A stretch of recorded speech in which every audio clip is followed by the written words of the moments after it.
bersama-sama tentang prioritas dalam hidup. Saya sudah buat slide-nya dan mudah-mudahan Bapak Ibu bisa ikut menikmatinya. Kita baca saja dulu Filipi pasalnya yang ketiga. Filipi pasalnya yang ketiga, ayat yang ke-10 sampai ayatnya yang ke-16. Tapi karena pembacaan ini panjang, saya baca saja ayat 15 dan 16. Bapak Ibu nanti bisa membacanya di rumah, beberapa ayat-ayat itu. Tapi saya baca saja ayat 15 dan 16. Kalimatnya bertuliskan demikian. Karena itu, marilah kita yang sempurna berpikir demikian. Dan jikalau lain pikiranmu tentang salah satu hal itu akan dinyatakan Allah juga kepadamu. Tetapi baiklah tingkat pengertian yang telah kita capai, kita lanjutkan menurut jalan yang kita tempuh. Saudaraku, Rasul Paulus mau menjelaskan tentang sebuah peristiwa. Ada satu kali dalam hidupnya dia harus mengubah prioritas hidup. Dalam Filipi pasal yang ketiga ayat yang ke-10 sampai ayat yang ke-16 itu, dia menjelaskan mengenai apa yang telah terjadi di masa lalunya dan apa yang dia lakukan sekarang, serta apa yang akan dia capai di masa yang akan datang. Kenapa dia melakukan ini? Karena kehidupan itu masih akan berlanjut. Di hadapannya masih terbentang sejumlah kesempatan, sekaligus tantangan-tantangan yang tidak kecil. Itu sebabnya saya memberi judulnya adalah prioritas dalam hidup. Kenapa itu harus disebut prioritas? Saya bikin catatan kecil, mudah-mudahan bermanfaat. Catatannya seperti ini. Ya, prioritas hidup itu adalah berbagai hal yang utama. Disebut utama karena dia diprioritaskan. Tetapi tidak semua prioritas itu penting. Kalau sudah ada prioritas dan itu penting, pertanyaannya adalah apakah itu perlu untuk setiap orang? Jadi ketika kita bicara tentang sebuah prioritas hidup, maka pertanyaannya adalah apakah itu hal yang utama dalam hidup kita? Apakah itu penting dan apakah itu perlu untuk segera dilakukan? Saudaraku, prioritas itu nantinya akan menjadi arah yang jelas kemana tujuan hidup kita. Dan Paulus berkata, aku melupakan apa yang ada di belakangku, lalu fokus kepada apa yang ada di hadapanku. Dan bukan hanya itu, dia kemudian menambahkan dengan kalimat, tapi aku berlari. Nah, saudara lihat di situ bagaimana dia berupaya untuk itu. Jadi, saudaraku, tanpa prioritas hidup yang jelas, hidup kita mungkin hanya akan berupa tumpukan masalah dan tumpukan masalah tanpa kita pernah tahu lagi. Lalu tahu-tahu waktunya sudah lewat. Nah, pagi ini ada 7 prioritas dalam hidup yang saya ingin kita lihat bersama-sama. Mudah-mudahan waktu saya cukup. 7 prioritas dalam hidup. Kita mulai dengan yang pertama. Nah, ini dia.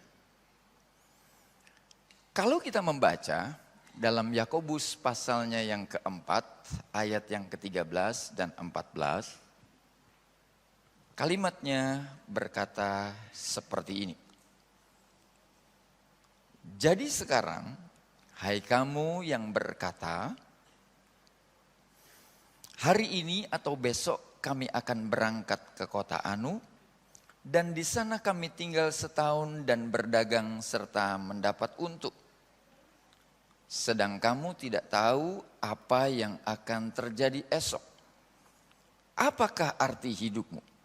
Hidupmu itu sama seperti uap yang sebentar saja kelihatan lalu lenyap.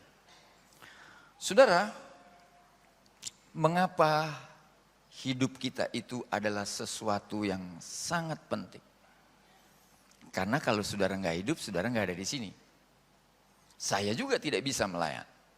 Nah, di hidup yang sebegitu singkat, di hidup yang sebegitu pendek, pertanyaannya adalah apa yang telah kita lakukan dengan hidup kita? Pemazmur pernah berkata begini, saudara. Tuhan, beri kami hati yang bijaksana untuk menimbang hari-hari kami. Tetapi sebelumnya, di ayat yang ke-10 dalam Mazmur pasal 90 itu, dia berkata begini, hidup manusia itu 70 lah. Kalau dikasih bonus 80. Selebihnya adalah penderitaan dan pergumulan dan sebagainya dan sebagainya.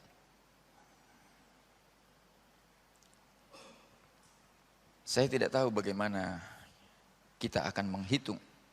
Tetapi saya membuat matematika sederhana saja.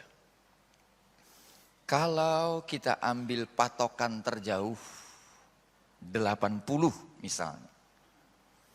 Dan hidup kita sekarang adalah X. Maka waktu yang tersisa untuk kita adalah X. 80 dikurangi X. Itu yang tersisa. Kalau 80. Karena ternyata syarat untuk dipanggil Tuhan tidak ada batasannya. Umur 17, umur 10, umur berapapun seseorang bisa dipanggil Tuhan. Tetapi kalau kita ada hari ini dan kita ada di X itu, maka sisa hidup kita adalah 80 min X. Pertanyaan sederhananya adalah, di sisa waktu yang masih tersedia itu, apa yang akan kita kerjakan? Saudara-saudara, saya tidak bisa menjawab itu. Hanya saudara yang bisa menjawabnya. Di sisa waktu yang masih tersedia itu, apa yang akan kita kerjakan? Persoalannya menjadi lebih serius, saudaraku. Karena ketika kita tidak mampu menjawab, maka hidup kita menjadi sesuatu yang tidak jelas. Paulus bilang, aku melupakan apa yang ada di belakangku. Dan sekarang aku fokus kepada tujuan yang ada di hadapanku. Saudaraku, Paulus ingin sisa hidup yang ada. 80 min X tadi yang masih dipercaya kalau itu benar. Dia akan isi dengan hal-hal yang sangat-sangat bermanfaat.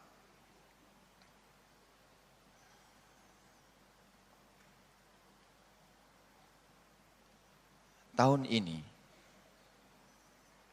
prioritas-prioritas yang seperti ini kami replay kembali, saudara-saudara. Tentu saja dengan pemahaman, dengan materi, dan dengan pendalaman yang lebih dibanding waktu-waktu sebelumnya. Kenapa? Karena kita sudah tidak bisa bermain-main dengan waktu. Tidak ada seorang pun yang bisa menambah waktu kita. Dan kalau itu terjadi pada kita hari ini, maka pertanyaannya adalah, bila hidup kita itu singkat, apa yang akan kita kerjakan dengan waktu yang tersisa itu. Saya berharap pulang dari sini, saudara bukan cuma sekedar mencatat, tapi nanti saudara bertanya pada diri sendiri. Ada enggak hal-hal yang dulu aku belum pernah lakukan? Dan itu merupakan hal-hal yang baik, yang aku suka tunda-tunda. Lalu kita belajar mulai mengerjakannya hari ini. Sekecil apapun perbaikan yang kita lakukan, sekecil apapun langkah baik yang kita buat, saudaraku, itu tidak akan pernah kehilangan arti. Cukup sampai di situ dan kita pindah pada bagian yang berikutnya, saudara-saudara. Bagian yang kedua sekarang, saudara-saudara. Nah, ini dia. Saudara, ada hal yang menarik, saudara-saudara, tentang kesehatan kita. Satu kali saya selesai membahas tentang kesehatan di sebuah gereja. Lalu saudara-saudara, di belakang itu orang ketawa-ketawa dan senyum-senyum. Saya pikir apa yang lucu? Selesai itu khotbah, ibadah selesai, lalu baru saya sadar, saudara-saudara, bahwa ternyata mereka adalah tim dokter yang hari itu di gereja itu sedang melayani pengobatan gratis. Dan saudara-saudara, banyak jemaat kemudian memeriksakan entah tekanan darah, entah segala macam, saudara-saudara. 1 jam kemudian saya juga masuk ke tempat itu. Bukan untuk diperiksa, tapi untuk bertanya. Saya tanya, bagaimana kondisi jemaat? Dalam tanda kutip kesehatannya. Waduh om, ini dia daftarnya. Saudara-saudara, waktu saya lihat daftarnya, loh, saya kenal nama-nama orang itu, saudara-saudara. Kenapa bisa begini? Saya nggak tahu.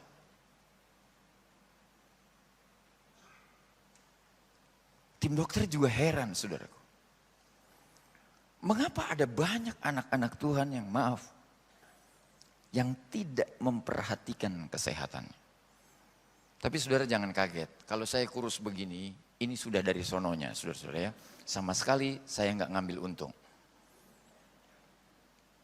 Berat badan saya itu stabil, saudara, di kisaran angka itu. Nggak naik, nggak turun, saudara-saudara. Nah, kita lanjut. Tapi ada hal yang penting di situ yang saya mau jelaskan, bahwa di dalam Alkitab itu, saudara-saudara, hanya ada 2 kata penting. Yang satu ada pada perjanjian lama dan yang satu ada perjanjian baru. Kita baca saja yang perjanjian baru ini. 1 Korintus pasalnya yang ke-6, saudaraku. Di ayat 20 boleh? Di ayatnya yang ke-20, ya. Ayat 20 itu berkata begini. Karena itu, nah sudah saya sampai situ saja. Muliakanlah Allah dengan tubuhmu. Saudara kalau punya mobil, saudara rawat, ya, saudara maintenance. Berapa kilometer saudara ganti oli, berapa lama saudara tune up dan sebagainya. Kalau ada onderdil yang rusak, kita bisa ganti. Tapi kalau badan kita, tubuh kita, boleh saya tahu berapa orang yang check up setiap bulan? Atau setiap berapa bulan sekali check up terus? Nah, karena sudah menderita penyakit ya. Tapi waktu sehat, kalau sehat, anak-anak muda pernah ke dokter check up? Enggak. Enggak, saudara-saudara. Enggak. Nanti kalau sudah sakit baru check up. Kenapa untuk mobil saudara rawat? Untuk motor saudara rawat. Padahal Tuhan nggak pernah bilang, muliakan Tuhan dengan mobilmu, dengan motormu, dengan kendaraanmu. Enggak. Tuhan bilang, muliakan Tuhan dengan tubuhmu. Nah kalau sakit-sakitan saudara-saudara, mana bisa jadi singer? Mana bisa jadi kolektan? Mana bisa nyambut tamu? Katakan sama sebelahnya, nah itu gua banget.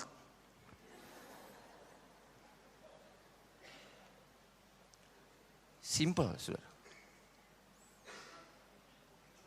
Kalau bagian-bagian dari onderdil tubuh kita rusak, saudara mau ganti pakai apa? Halo? Ada yang mau diganti pakai tanah liat? Atau mau diganti pakai besi? Apa boleh buat kalau sudah patah, saudara? Tapi pagi ini pertanyaannya sederhana.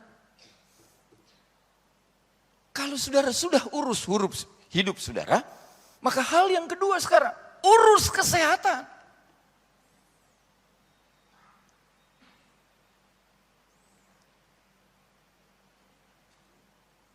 Saya bersyukur saudara-saudara, punya jemaat yang baik. Jadi mereka belikan kartu Ancol untuk saya dan istri. Supaya setiap hari Sabtu, saya bisa weekend sama-sama istri saya jalan pagi keliling pantai gitu saudara-saudara. Oh asik sekali. Sambil cuci mata, enggak cuci badan saudaraku karena enggak nyemplung ke laut. Tapi betul saudaraku, kami berdua kalau cuacanya baik, bahkan kadang-kadang gerimis sedikit enggak apa-apa, kami jalan. Kenapa? Kami mau bugar supaya kami bisa melayani Tuhan. Berapa banyak kita sembrono, saudara-saudara. Semua makanan masuk. Dan inilah PO Box tempat sampah yang paling baik. Haleluya. Haleluya, saudara-saudara. Makan terus. Bukan berarti tidak boleh makan, saudaraku. Beberapa kali saya diundang Pak Michael. Ayo ikut. Ngapain? Ngopi di Starbucks. Nggak apa-apa. Beberapa kali saya juga tolak, saudara. Kenapa? Saya tahu, saudara-saudara, ada yang bisa saya minum dan ada yang saya tidak bisa minum. Tapi pertanyaannya sederhana. Bisakah kita memuliakan Tuhan dengan tubuh kita? Itu pertanyaan penting di perjanjian baru, saudara-saudara. Nah, repotnya ayat ini yang 1 Korintus 6 ayat 7, 19 dan 20 itu selalu tentang Roh Kudus, Roh Kudus, Roh Kudus. Enggak salah, enggak salah. Tapi hari ini saudara ada di bumi. Hari ini saudara perlu sehat. Saya bukan dokter, jadi saya nggak bisa ngomong banyak soal sehat. Tapi saya perlu beritahu saudara, kalau kita tidak sehat, kita tidak bisa berbuat banyak untuk Tuhan.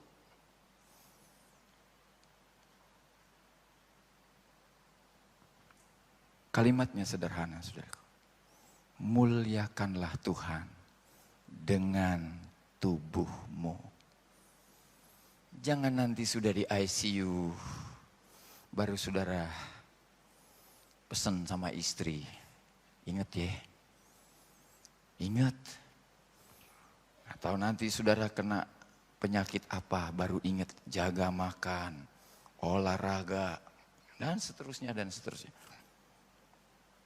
Mudah-mudahan sepulang dari sini tidak ada yang sakit, saudara-saudara.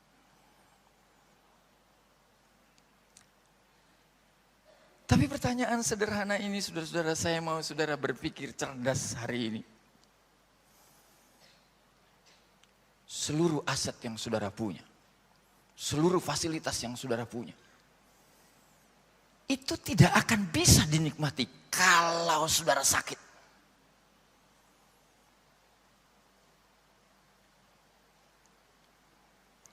Tuhan baik, ya, saya sebut Tuhan baik, saudaraku.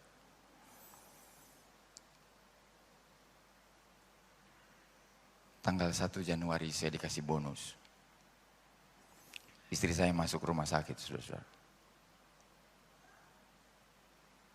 Lalu tempatnya bukan VIP lagi. tapi tempatnya sudah superior, saudara. Karena saya nggak bayar, tinggal tanda tangan, beres. Tapi saya bilang sama istri saya, enak mana? Tidur di sini sama tidur di rumah. Ya enak di rumah lah. Di sini diinfus, dipasang ini, dipasang itu, saudara. Saudara tahu, Dokter Haryono itu yang menangani pendeta Ahamande. Bingung lihat penyakitnya istri saya. Sudah beberapa hari diobservasi nggak ketemu. Jadi saya bilang, dokter, ini sudah tanggal 5 Januari, hari Minggu, mau ibadah. Saudara-saudara, dokternya bilang begini, Pak Pendeta, biarlah dia di sini dulu. Nantilah sesudah jam 11 saya tahu penyakitnya, baru dia boleh pulang. Jadi istri saya nggak bisa ibadah pagi. Ya sudah, tidak bisa ibadah dulu. Saudara-saudara, selesai ibadah pagi, jam 11 saya ke dokter, saya tanya, dokter, sakit apa? Ketawa dia. Susah saya ngomongnya, Pak. Tapi kalau saya nggak ngomong nanti saya salah. Saya ngomong pasti Bapak ketawa. Sakit apa, dokter? Dia kena virus. Nah, dokter kalau paling gampang menghindar itu kalau udah kena virus katanya. Terus saya tanya, virus apa? Influenza. Influenza 5 hari lu, saudara. Karena gejalanya itu mirip DB, mirip juga dengan tipes, mirip juga dengan penyakit-penyakit yang lain. Jadi diobservasi sama dokter 5 hari itu, kesimpulannya cuma satu, virus influenza.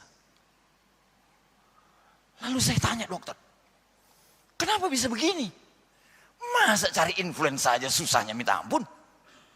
Dokter bilang, Pak, supaya Bapak tahu, virus itu sekarang sudah bermutasi. Dan kalau virus itu bermutasi, makin sulit lagi untuk dideteksi. Jadi saudara-saudara, mulai hari ini, tolong jaga kesehatan saudara. Amin. Kasih tahu sebelahnya, jaga lu. Amin. Jaga saudara-saudara. Kalau enggak, waduh repot saudara-saudara. Oke, itu yang kedua. Yang ketiga sekarang. Saudara ini, saya mau mengingatkan saudara, pada waktu kita sekolah dulu, saudara-saudara, kita pasti belajar yang namanya pelajaran bahasa Indonesia. Nah, pada waktu belajar bahasa Indonesia itu, ada satu bagian yang sampai hari ini saya masih ingat, saudara-saudara. Orang belajar yang namanya jenis kata. Ada kata benda, kata sifat, keterangan, dan sebagainya. Tapi ada satu yang tidak boleh lupa, saudaraku. Namanya kata kerja. Kata kerja itu unik, saudara-saudara. Orang bekerja, masuk kata kerja. Orang nganggur pun kata kerja, saudara. Saudara makan, itu kata kerja. Saudara tidur, itu kata kerja. Saudara berdiam diri, itu kata kerja. Saudara jalan, itu kata kerja. Terus apa yang bukan kata kerja? Saudara ketawa kata kerja, saudara nangis kata kerja. Saudara ngobrol kata kerja, saudara ngerumpi kata kerja. Nyaris saudara-saudara dalam hidup kita, kita bertemu dengan kata kerja. Pola itu sebenarnya saudara-saudara yang ada dalam perjanjian lama. Itu sebabnya kalau orang belajar perjanjian lama, maka kata kerja itu menjadi sesuatu yang penting. Nah saudaraku, orang bekerja itu bukan karena dia mau cari duit, saudara. Itu adalah efek. Orang bekerja itu untuk membuktikan bahwa dia bisa melakukan sesuatu untuk dirinya sendiri dan untuk orang lain. Bahwa nanti ada gaji, bahwa nanti ada salary, bahwa nanti ada status, bahwa nanti ada jabatan, ada apa-apa yang berhubungan dengan pekerjaan itu nanti, saudara. Tapi yang namanya orang bekerja itu adalah orang melakukan sesuatu untuk dirinya sendiri dan orang lain. Tapi problemnya begini, saudara. Apakah pekerjaan kita, nah di situ, saudara. Apakah pekerjaan kita itu sudah kita manage dengan baik? Hukum Taurat berkata begini, 6 hari lamanya engkau bekerja, 1 hari lamanya engkau beristirahat. Itu artinya saudara-saudara, orang bekerja ada batasannya. Orang bekerja ada waktunya. Nah kalau kemudian kita hanya kerja dan bekerja, lalu saudara lupa dengan banyak hal, tentu saja itu menjadi sesuatu yang keliru, saudara. Tapi hal yang penting dalam hidup, yang poin yang ketiga, kalau kita sudah punya kehidupan yang baik, kita punya kesehatan yang baik, maka hal yang ketiga adalah kita harus punya pekerjaan. Terserah, saudara mau kerjakan apa, sesuai dengan minat dan bakat kita. Tapi orang harus bekerja. Bahkan dalam 2 Tesalonika, Paulus berkata begini, orang yang tidak bekerja itu nggak boleh makan. Ada aturan-aturan tentang bekerja. Tapi hal yang penting adalah orang harus bekerja. Jadi kalau hari ini saudara belum bekerja, berdoalah supaya Tuhan memberi saudara pekerjaan. Kalau hari ini saudara overload dengan pekerjaan, berdoalah supaya saudara diberi kemampuan oleh Tuhan untuk memanage waktu.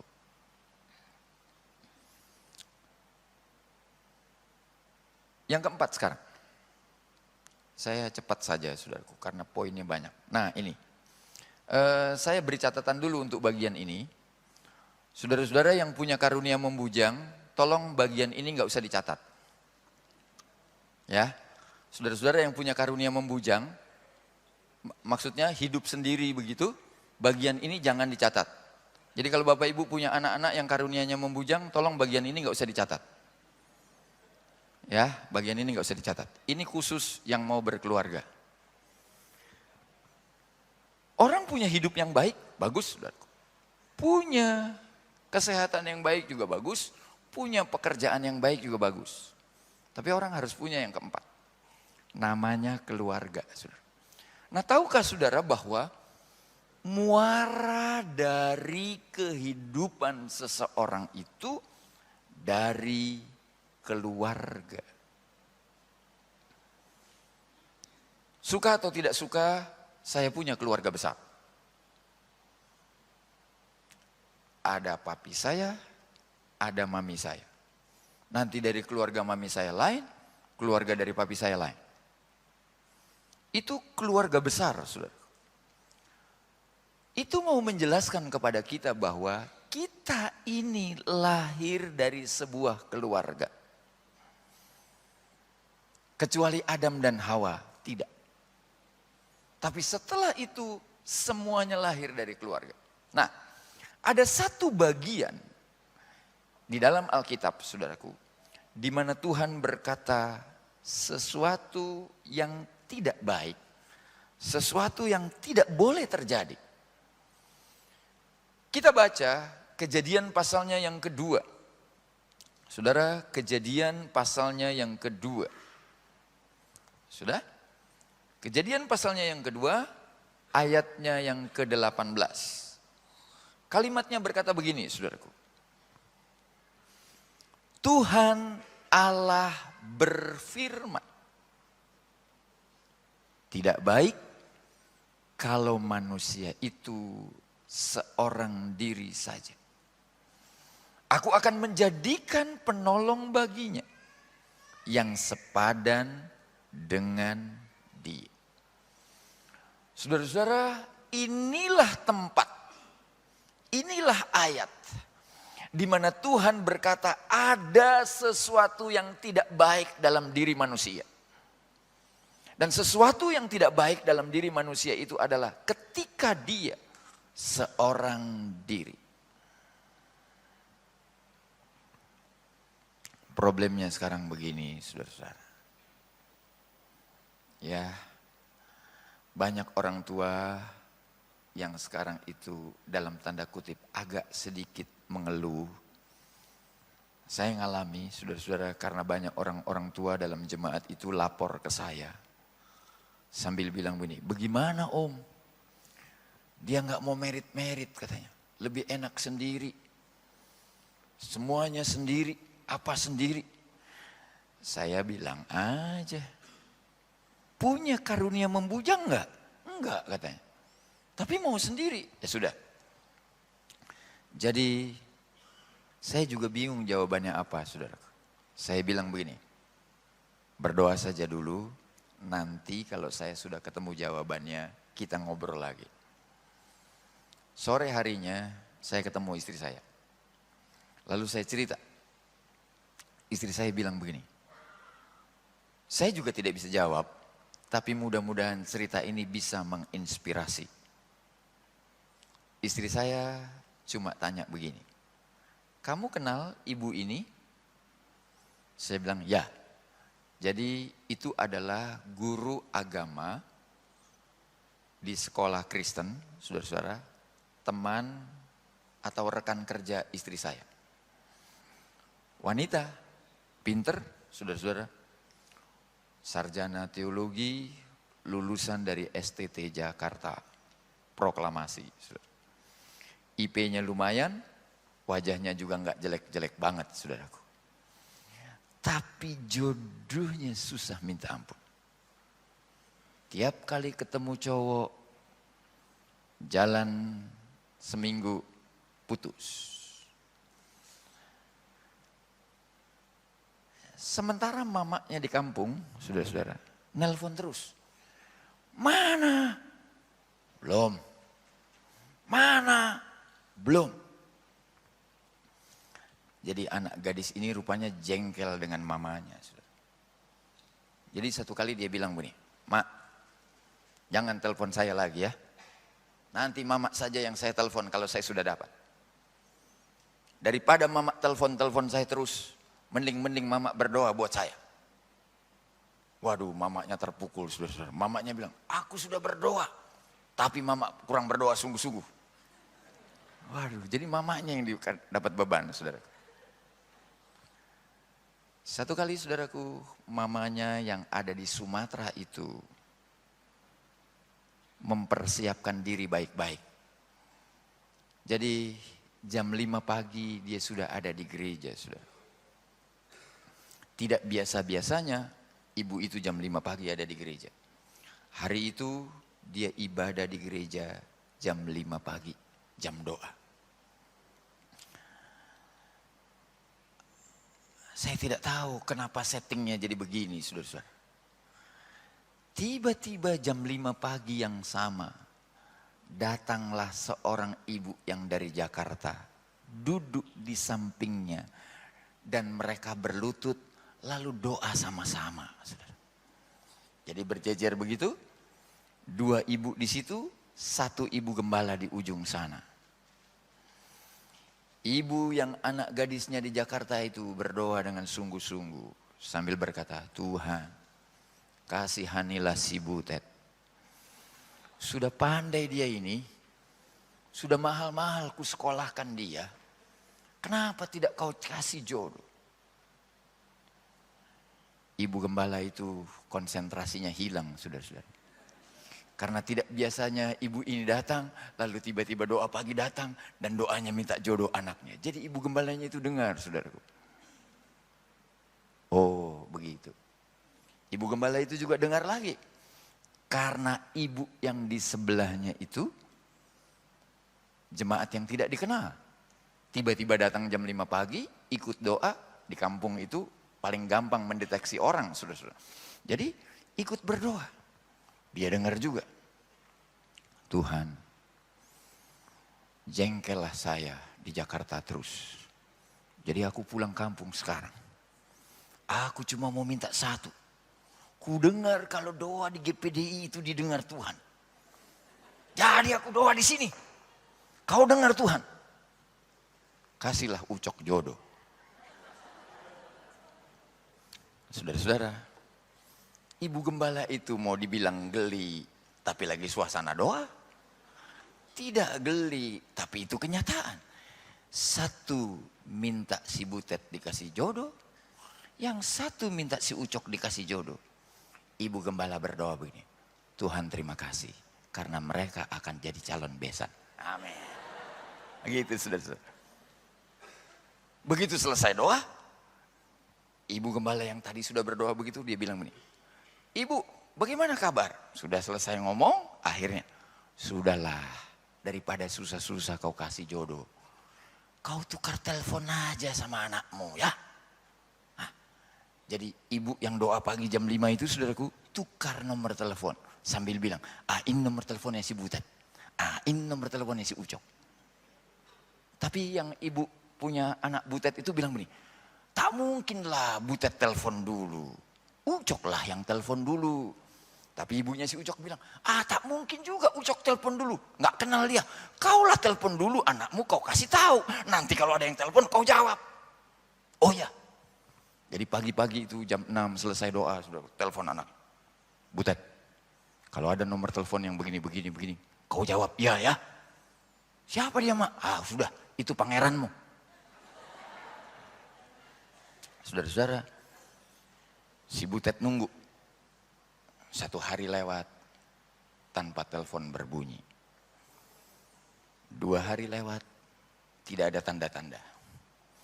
3 hari lewat, enggak ada yang telepon, si Butet lupa. Jadi 1 kali masuk SMS. Bunyinya gini. Saya dapat nomor telepon ini dari ibumu. Kalau tidak keberatan, saya mau telepon. Boleh? Si Butet langsung jawab, siapa takut? Teleponlah si Ucok. 3 bulan kemudian mereka menikah. Dan hari ini anaknya sudah 3. Wah itu dahsyat loh saudara. Betul. 3 bulan kemudian mereka menikah. Dan hari ini anaknya sudah 3 saudara. Jadi kalau datang ke tempat saya, Om inilah buah dari GPDI di Sumatera ini katanya. Jadi Bapak Ibu yang anaknya belum dapat jodoh, doain. Datang jam 5 pagi, ada doa pagi kan? Doa pagi ya? Amin? Ya, doa pagi jam 5. Bila keluarga adalah muara dari aktivitas hidup seseorang, maka saudaraku, betapa pentingnya kita mulai mempersiapkan ini. Betapa pentingnya kita menjaga dan betapa pentingnya kita berjalan terus dengan hal-hal yang baik. Saya berhenti sampai di situ, kita pindah. Waktunya jalan terus, saudaraku, masih ada 3 lagi. Nah, sekarang kita lanjut dengan yang kelima. Saudara-saudara, ada hal yang penting lain. Kalau orang sudah punya kehidupan baik, orang sudah punya kesehatan yang baik, dan orang sudah bekerja, lalu dia sudah berkeluarga, saudara-saudara, maka ada hal yang kelima yang dia harus perhatikan. Apa yang saya sebut dengan relasi. Saudaraku, kita tidak bisa hidup dari orang lain. Artinya, kita memang makhluk sosial dan memang kita harus bergaul dengan orang lain. Saya sengaja mengutip ayatnya dalam kitab Kejadian pasal 2 ayat 22 sampai 25, saudara-saudara, itu menjelaskan tentang satu hal yang penting. Mari kita lihat saja di ayatnya yang ke-25. Dalam ayat yang ke-25, mereka keduanya telanjang, manusia dan istrinya itu, tetapi mereka tidak merasa malu. Apa yang dimaksud mereka telanjang dan tidak merasa malu? Saudara-saudara, telanjang di situ bisa diartikan secara literal benar. Karena dalam teks aslinya juga ditulis tidak berbusana atau telanjang. Saudara. Itu benar. Tetapi dalam teks aslinya itu juga bisa berarti secara figuratif. Maksudnya adalah kita bisa menjalin hubungan dengan orang lain, saudara-saudara, dengan penuh keterbukaan. Itu maksud. Kita tidak punya anggapan-anggapan yang buruk tentang seseorang. Dan kita selalu berkata bahwa saya tidak bisa hidup sendiri. Saya membutuhkan orang lain. Dan saudara tahu, ada dua yang kejadian dalam hidup manusia di mana dia tidak bisa berdiri sendiri. Yang pertama adalah ketika dia dilahirkan. Saudara tahu pernah ada orok lahir sendiri, lalu dia potong ususnya sendiri, lalu dia bangun sendiri, lalu dia mandi sendiri. Itu tidak pernah. Itu yang pertama. Yang kedua, waktu orang itu mati, saudara. Dia nggak pernah mandi sendiri, pakai kain kafan sendiri, pakai baju sendiri, lalu masuk peti sendiri, tutup sendiri, dan kubur sendiri. Itu nggak pernah ada. Itu sebenarnya mengajarkan kepada kita, sejak lahir sampai matinya, orang butuh orang lain. Kita butuh orang lain, saudara-saudara. Saya ada di sini karena Pak Michael baik sama saya, saudara. Jadi saya diundang.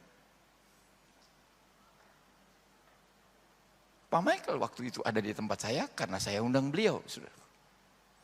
Tapi ada persoalan serius bahwa saya tidak bisa sendiri. Saya baru bisa berarti kalau saya ada dalam komunitas. Saya baru bisa berarti kalau saya ada berinteraksi dengan orang lain. Sejak lahir sampai orang itu kembali ke tangan Tuhan, dia butuh orang lain. Jadi kalau sekarang saudara punya konsep harus hidup sendiri, semua sendiri, semua sendiri, semua sendiri. Pastikan nanti kalau anak saudara lahir sendiri juga, saudara nggak usah apa-apain. Waktu istri saudara bilang, Pak mulai sakit, lahir sendiri. Pak ini lahir sendiri. Itu nggak mungkin, saudara. Itu sesuatu yang tidak mungkin. Kita perlu menjalin relasi dengan orang lain. Kita perlu menjalin hubungan dengan orang lain. Nah, saudaraku, keterbukaan, ya, mau menerima orang apa adanya, itu adalah dasar dari hubungan yang baik, saudara. Saya belajar mengerti tentang orang lain dan orang lain belajar mengerti tentang saya. Itu adalah dasar dari sebuah hubungan, saudara. Hubungan ini kita perlu perbaiki, saudara-saudara. Saya tidak tahu apakah kita bisa berinteraksi secara baik, tapi saya berharap itu bisa terjadi dan itu bisa kita lakukan, saudara. Yang keenam sekarang, saya sebenarnya nggak suka ngomong ini, tapi mau nggak mau saya harus ngomong, saudara-saudara.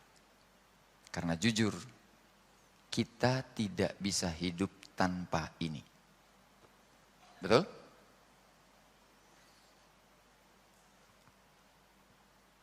Lukas pasal 14 ayat 28 sampai 30. Nanti kita bisa baca nanti, saudara. Tapi saya mau kita memperhatikan pada bagian-bagian dari Lukas pasal 14 itu. Saudara lihat bagaimana Yesus begitu bijaksananya. Sudah? Kita lihat pada pasal 14. Ayatnya yang ke-28, kalimatnya berkata begini. Siapakah di antara kamu yang kalau mau mendirikan sebuah menara, tidak duduk dahulu, membuat anggarannya, membuat anggaran biayanya. Kalau uangnya itu cukup untuk menyelesaikan pekerjaan itu. Saudara, saya berhenti saja sampai di situ. Nanti ayat selanjutnya saudara bisa baca di rumah. Yang saya mau jelaskan, saudaraku, adalah bahwa begini.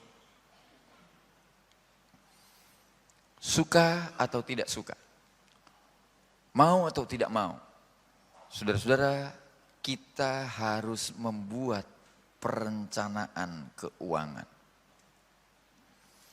Sebegitu pentingnya perencanaan keuangan, saudara-saudara, hari ini ada orang-orang yang menekuni pekerjaan sebagai financial planner. Orang yang kerjanya mengatur perencanaan keuangan. Bahkan sekarang saudara-saudara sudah muncul teori-teori baru dalam ekonomi di mana keuangan kita bisa dibedah, saudara, untuk menunjukkan kita punya keuangan yang sehat atau tidak. Kita punya keuangan yang seimbang atau tidak. Kita punya keuangan yang terarah atau tidak. Itu bisa dibedah, saudara-saudara. Dan kalau saudara perhatikan,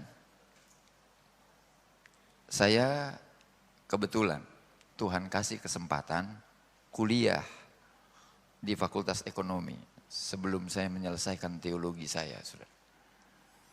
Dan itu sebabnya kalau saya baca Alkitab, kacamata ekonominya jalan, saudara. Nah, ini yang mata duitan mana, saudara. Dan ternyata waktu saya mengkaji, lebih dari 1/3 ayat di dalam Alkitab itu ngomongnya soal duit, saudara-saudara. Bahkan pasti pendeta Michael belum pernah lakukan. Tapi Yesus lakukan itu, saudara. Jadi di zaman itu kotak persembahan itu transparan, saudara-saudara, kotak persembahan transparan.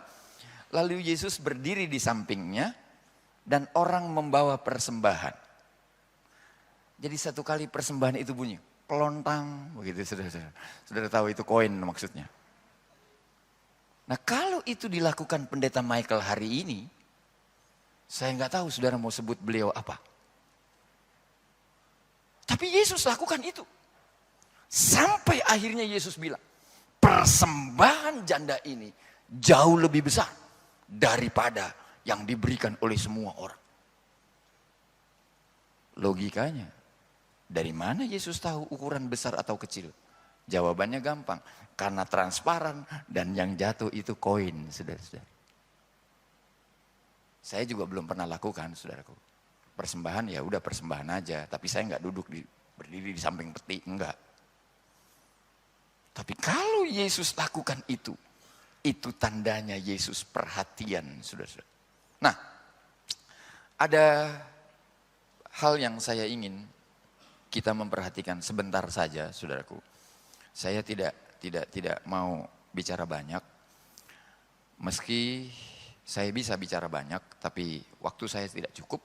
Saya mau jelaskan begini, saudara. Persoalan pertama yang berhubungan dengan keuangan itu adalah bagaimana cara memperoleh uang. Ya, bagaimana cara seseorang memperoleh uang. Itu penting, saudaraku. Kenapa? Karena Tuhan tidak izinkan umatnya memperoleh uang dengan cara yang tidak halal. Jadi cara seseorang memperoleh uang itu penting, saudara. Yang tidak kalah pentingnya adalah bagaimana orang itu kemudian mengatur.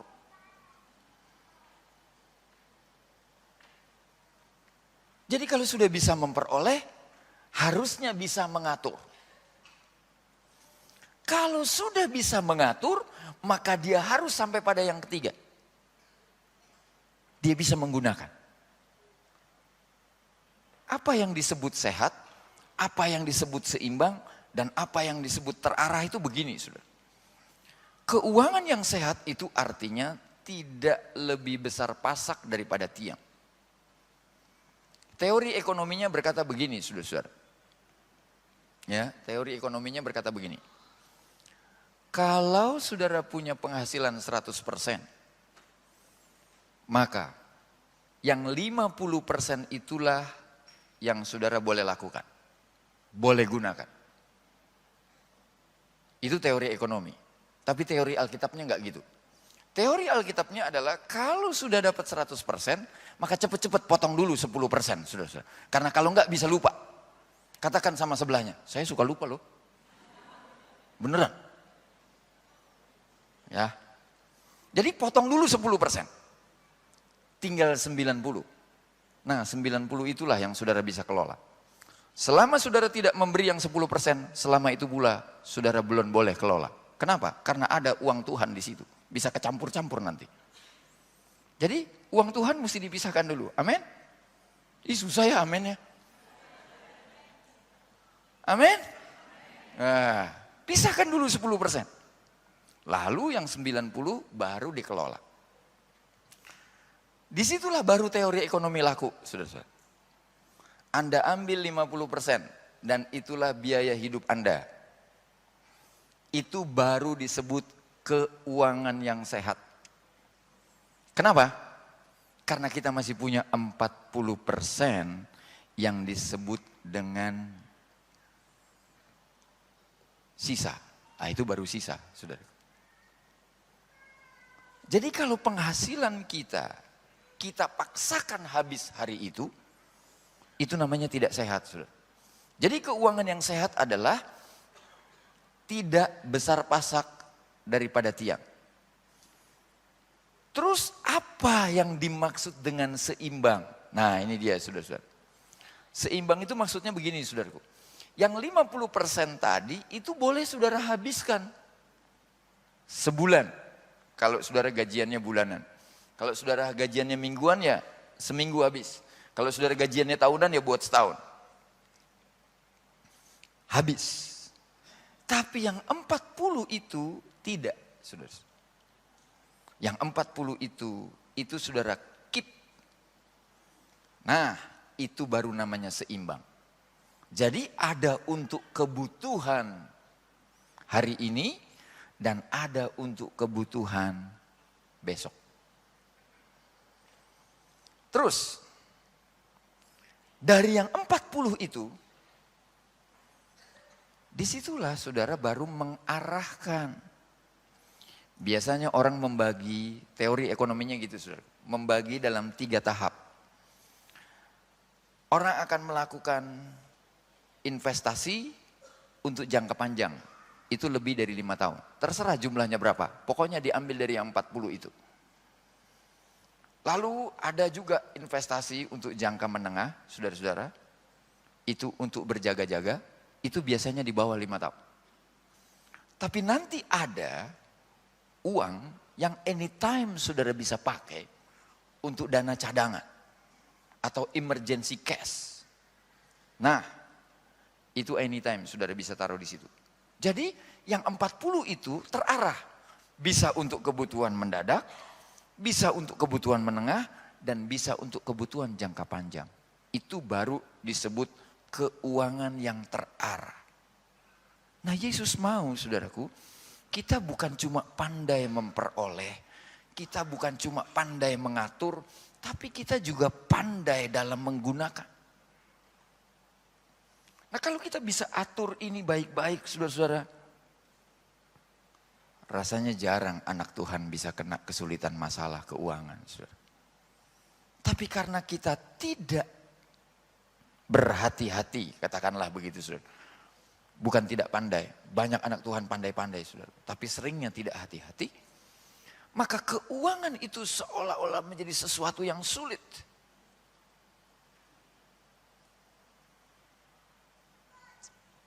Tapi hari ini saya mau saudara mengerti tentang itu.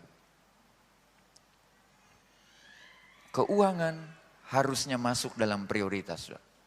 Kalau saudara masih sendiri, saudara bisa mengatur baik-baik sendiri. Tapi kalau sudah berumah tangga, saudara bisa diskusikan dengan istri saudara, dengan suami saudara. Bahkan kalau perlu anak-anak dilibatkan. Supaya anak-anak juga mengerti. Begini kondisi keuangan orang tuanya. Ada banyak orang tua saudaraku yang sembunyikan. Selalu berkata, udahlah anak-anak nggak usah tahu lah, udahlah anak-anak nggak usah tahu. Akhirnya anak-anak itu saudara-saudara tidak pernah ngerti persoalan. Sampai tiba-tiba orang tuanya ambruk, brek. Anaknya juga ambruk, brek. Bingung. Tidak tahu lagi apa yang harus diperbuat. Yesus bilang, kalau orang mau mendirikan sebuah menara, maka dia harus duduk dulu. Dia membuat anggarannya. Dia rencanakan dari mana sumber keuangannya. Dia rencanakan bagaimana mengaturnya. Dan dia rencanakan bagaimana menggunakannya. Kalau ini sudah bisa tertata baik, saudara, saya berharap kita tidak akan pernah kesulitan dalam bidang keuangan. Amin. Susah ya saudara-saudara ya. Ngomong soal duit susah ya. Ya sudah, kalau begitu sampai di situ aja. Jangan lama-lama, kita pindah ke bagian yang terakhir. Ngomong soal duit udah mulai susah, saudara-saudara. Saya sudah melihat wajahnya berkerut-kerut, saudara-saudara. Waduh, mudah-mudahan bukan karena hari ini ada tagihan yang harus dibayar lalu saudara bingung mencari bayarannya. Oke, terakhir. Saudaraku, ada persoalan serius lain terakhir. Nah ini dia. Saya sebut saudara-saudara dengan sesama. Maksud saya begini saudara-saudara. Coba saudara pikirkan orang-orang yang ada di sekitar kita. Tidakkah orang-orang itu pernah memberi warna dalam hidup kita? Kadang-kadang warna merah terus juga nggak bagus saudara-saudara ya. Warna pink juga bagus kalau cuma 14 Februari. Lebih dari itu orang nggak pakai pink lagi saudara-saudara. Hari ini pakainya ungu saudaraku. Saya nggak tahu kenapa. Di bawah tadi ada yang bilang warna janda, warna janda, warna janda gitu saudara. Nah kalau pria yang pakai warna apa? Tapi begitulah saudaraku. Kehidupan kita itu harus kita pikirkan orang lain. Saya baca saja. Filipi pasalnya yang kedua. Filipi pasalnya yang kedua. Saudara-saudara saya baca ayat yang kelima, kalimatnya berkata begini. Hendaklah kamu dalam hidupmu bersama menaruh pikiran dan perasaan yang terdapat juga dalam Kristus Yesus. Kalimatnya begitu saudara. Menaruh pikiran dan perasaan yang terdapat juga dalam Kristus Yesus. Dalam hidup bersama. Saudara-saudara, bagaimana mungkin kita mau menjangkau orang-orang di sekitar kita kalau kita nggak pernah gaulan sama mereka? Tiba-tiba saja saudaraku, di ruko tempat saya itu, semua petugas keamanannya berganti saudara-saudara. Saya panggil, Pak kenapa begini? Oh iya om, ini di rolling. Tapi om gak usah khawatir, saya sudah tahu, om pendeta di sini. Wah repot saudara, kalau dia tahu saya nggak tahu dia repot. Nanti dia bisa macam-macam, saya nggak ngerti. Lalu saya bilang begini, berapa orang barunya? Dari mana saja? Nah, saudara-saudara, mulailah saya diperkenalkan. Si A, si B, si C, asalnya dari sini. Dan saudaraku, itu kebanyakan mereka berasal dari kawasan Indonesia Timur. Saudara-saudara. Saya juga nggak tahu kenapa mereka jadi begitu, saudara-saudara. Tapi ya sudahlah. Lalu satu-satu saya coba. Nah saudaraku, ada satu tempat, saudaraku, di mana orang ini berasal. Dan saya tahu tempat itu sangat keras sekali. Dan orangnya biasa tidak menggunakan akal sehat, tetapi lebih suka menggunakan otot yang sehat. Jadi keras gitu. Cocoklah dia jadi satpam pengaman di tempat kami. Dia berpikir, saya tidak tahu daerah itu.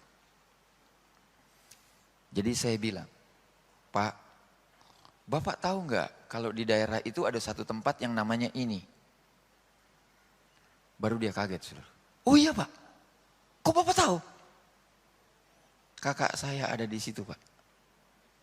Dan saya baru bulan lalu tinggal di situ 1 minggu.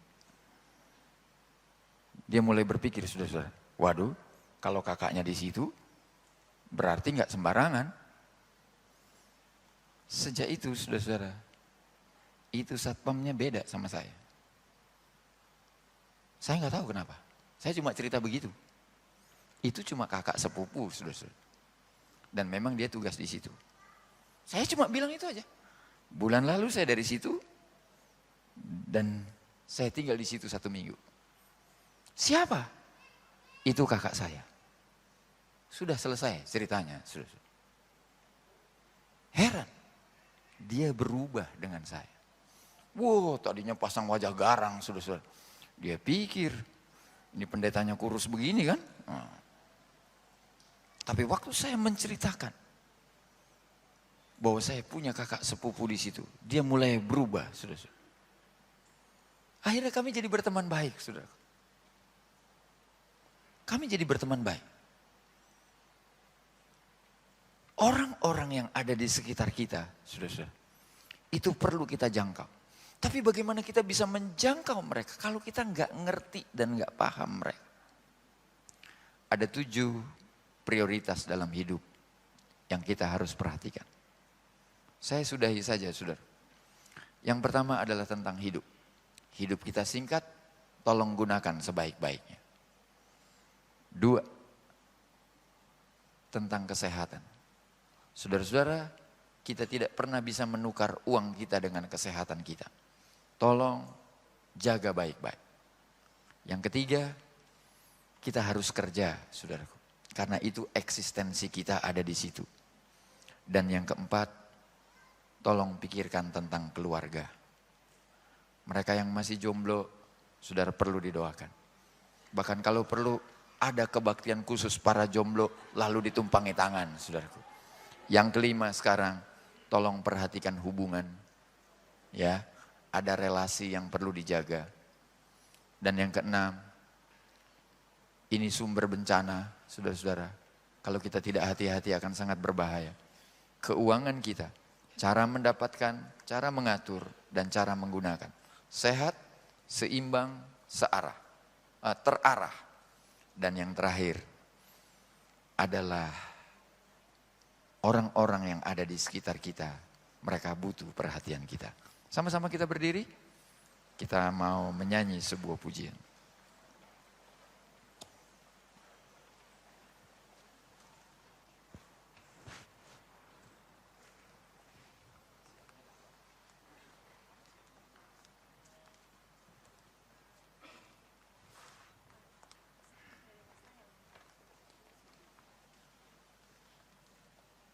Ya, lagunya Tak Terbatas Kuasa-Mu Tuhan.